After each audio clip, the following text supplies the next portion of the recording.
What's good, Chubbies? Welcome back to my channel. What's up, you guys?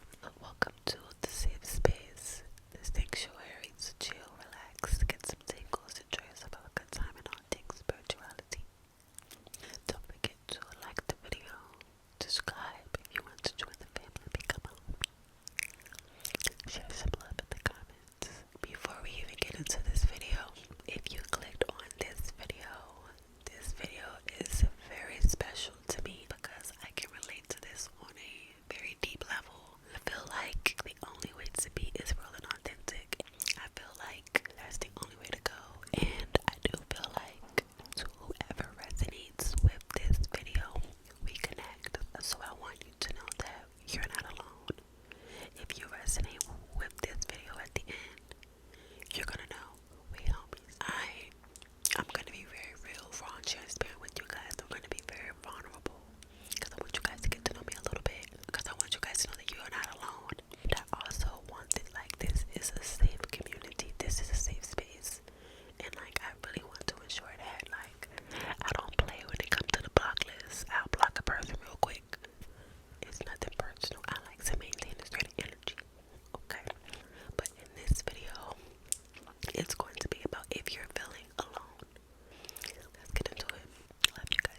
it's a reason. Everybody doesn't need to have access to you. You should not be easily accessible. If you are, that's a problem because not everybody's good for you. Now, there are going to be people that you're going to meet. You will meet the people that's for you, that you resonate with. But it had to start with me. It had to start with me because at first I used to push people away because of my experiences, and that was the worst thing I could have ever done because I was blocking myself from experiencing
talk about it.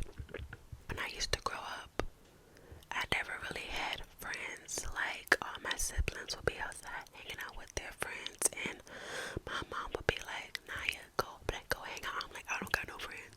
Don't nobody like me. Don't nobody like to talk to me.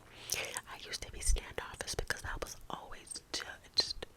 And like, I had to heal that because I would stop myself from experiencing new things. And once I overcame that, I realized, like, you know what, everybody not for me. And I don't want everybody to be for me, because if somebody gonna judge me or talk about me in any shape, way, or form, they're not for me. And it took me a long time to realize that, but the sooner you realize that everybody ain't for you, everybody ain't gonna like you, everybody not gonna respect you, and it's unfortunate they should, but everybody gonna make their own choices. It's best to realize that so you can save yourself in the end, even when it comes to relationships. If you're feeling alone in a partnership, I would really ask yourself, is this serving me? Am I getting what I need? And if you're not, speak about it. If it doesn't change, you have to let it go. Because when you don't prioritize you and what makes you happy and what brings you peace, having a peace of mind is everything. It's everything. So understand, you are really never alone. You do get the opportunity to connect with people on social media as well, but you will run into people that's genuine. You just gotta understand some things and manifest it. Okay, but if you know, being your own best friend is everything, because I saved myself so many times by rocking to the beat of my own drum, because a lot of people got messed with them, and I don't got time for it. It's more peace in being in my own space than anything. Now, of course, I will be open to new experiences and people that's good for me, but understand the power of being alone and know that you're never really alone. Understand that you have yourself. Do things that make you feel good. Welcome to this safe space. And if you are someone where you are a loner in your family, don't feel bad, because I was too. My family always had something to say about the way I dressed. Anything I had to do, like, they may pick up on it. Now, yes, we did have good moments, but it's like, dang, I would appreciate it if you didn't have anything negative to say about me being me. So understand that you're not alone. Now, the best thing for you to do is accept your family with love, because you still gotta love them. When you carry hatred in your heart, it brings up rage, and rage can affect your body. That's not good. Just don't take what they say personal. Now, that may be easier said than done, but you gotta view it as everybody not for me. I'm gonna be honest, you guys, I don't talk to my family because they're negative, and I don't like to fake the funk. If I'm not happy, I'm not happy. And I'm not saying divide yourself from your family, but if you are alone, understand that